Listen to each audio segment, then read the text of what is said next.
اب یہ ایک عجیب صورت ہے اللہ تعالیٰ کی. اس کے بارے میں جتنا کہوں کم ہے. آج سیشن ختم ہونے سے پہلے 2 باتیں میں آپ کے سامنے رکھوں گا, مالک یوم الدین کے بارے میں اور ابھی جو کچھ پڑھا ہے اس کے بارے میں. 2 لفظ جو ہیں وہ ایک دوسرے سے بہت قریب ہیں اس صورت میں. ایک رب اور ایک مالک ہے نا, ایک رب اور ایک مالک, اور ان دونوں کے درمیان 2 الفاظ ہیں. ایک طرف رب ہے, ایک طرف مالک ہے, اور درمیان میں 2 کون سے لفظ ہیں؟ الرحمن الرحیم. اب ان دونوں لفظ کے بارے میں سوچیں, ان میں سے ایک عارضی اور ایک مستقل ہے. عارضی والا کون سا تھا؟ الرحمن. اور مستقل والا کون سا ہے؟ اب یہ عجیب کلام دیکھیں اللہ کا.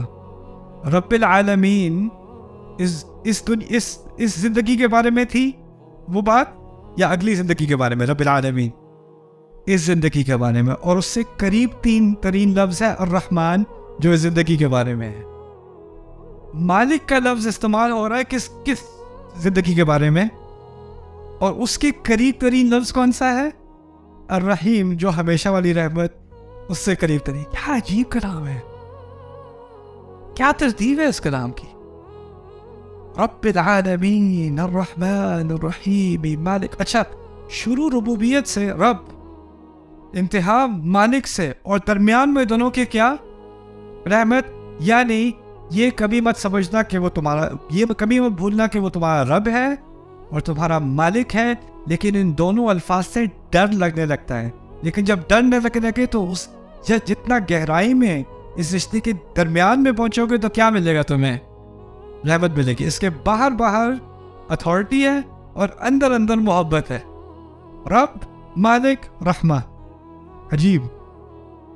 الحمدللہ رب العالمین الرحمن الرحیم مالک یوم الدین. اب جلدی سے ان 3 آیات کو میں کم از کم آج مکمل کرنا چاہ رہا ہوں. تو مالک یوم الدین کے بارے میں کچھ چیزیں میں آپ کے سامنے رکھ دوں. یہ بہت آسان ہے سمجھنا. 3 سے شروع بات کرتے ہیں. دین عربی میں کہتے ہیں فیصلے کو. دین عربی میں اس کو بھی کہتے ہیں کسی سے آپ کا معاملہ ہو رہا ہونا اور اس معاملے کو مکمل کیا جائے. میرا معاملہ طے ہو گیا, اس کو بھی دین کہا جاتا ہے. کما تدین تدان, جیسے تم دوسرے سے معاملہ کرو گے ویسا تمہارے ساتھ معاملہ کیا جائے گا. یہ عربی کی کہاوت ہے. اچھا, اگر شدید محبت کا ذکر ہے الرحمن الرحیم میں تو اس کا متضاد کیا ہونا چاہیے؟ نفرت, عذاب. اگر ایک طرف محبت ہے تو اس کا متضاد عذاب ہونا چاہیے.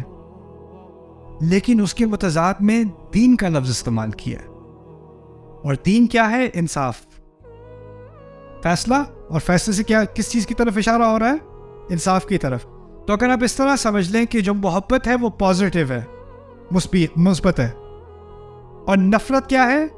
منفی ہے, تو عدل کہاں پہ ہوگا؟ انصاف کہاں پہ ہوگا؟ صفر. نہ محبت نہ نفرت. اللہ تعالیٰ نے اس کی اتنی عظیم رحمت ہے, اس نے نفرت کا, عذاب کا, غصے کا ذکر بھی نہیں کیا, منفی کا ذکر بھی نہیں کیا. اگر یہ پورا چارٹ ہوتا نا تو ایک طرف پازیٹیو میں الرحمن الرحیم ہوتا اور دوسری طرف عزیز ذو انتقام ہوتا, المعذب کچھ ہوتا. لیکن وہاں بھی صفر تک لے گئے, منفی تک نہیں لے کے گئے, صرف دین کی بات کی, یعنی انصاف کی بات کی. اور یہ کیونکہ اصل چیز جس سے ہمیں ڈرنا ہے نا وہ عذاب نہیں ہے. فاتحہ کے مطابق اصل چیز جس سے ڈرایا جا رہا ہے وہ انصاف ہے.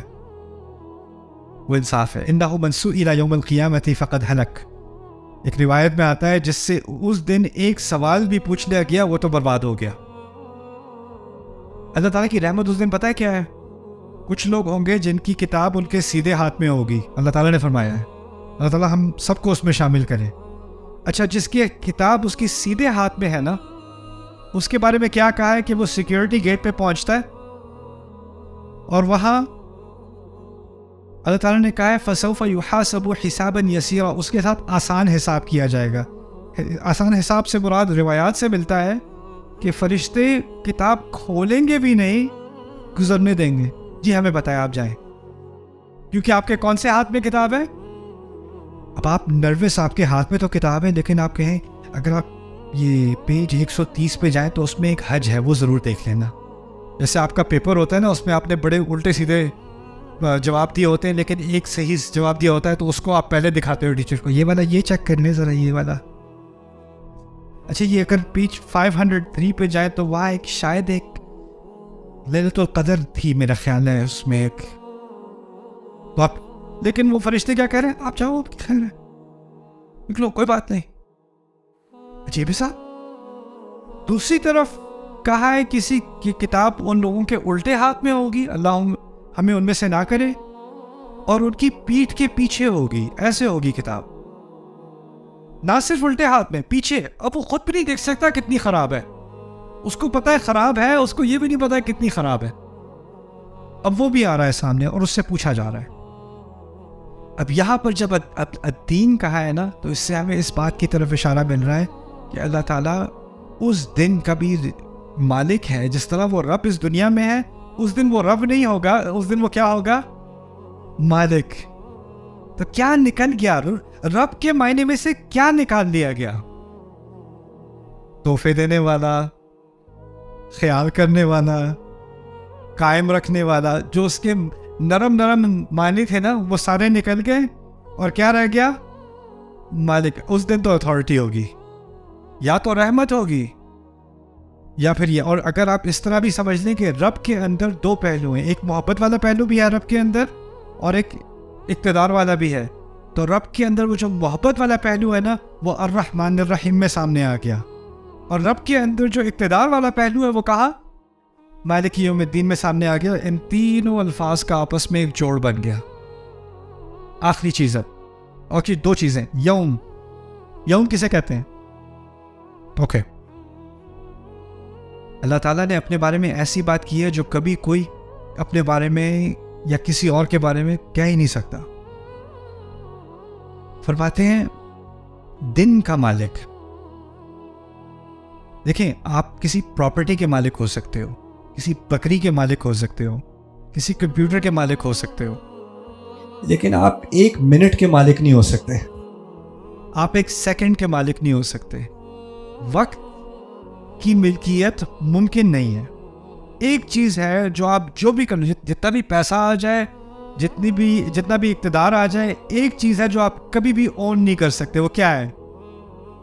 وقت. اور وہاں اس نے اس ایک چیز کی ملکیت اپنے سامنے ثابت کی ہے، مالکی یوم. اور اس سے بہت عظیم بات سامنے آ گئی. اگر میں کہوں کہ یہاں پر ایک تھیلا ہو، اور میں کہوں یہ تھیلا میرا ہے، یہ تھیلا میرا ہے، یا یہ بیگ میرا ہے، تو اس بیگ کے اندر جو کچھ بھی ہے وہ بھی کس کا ہے؟ میرا ہی ہوا نا. اگر اللہ اس دن کا مالک ہے تو کیا بات نکلی؟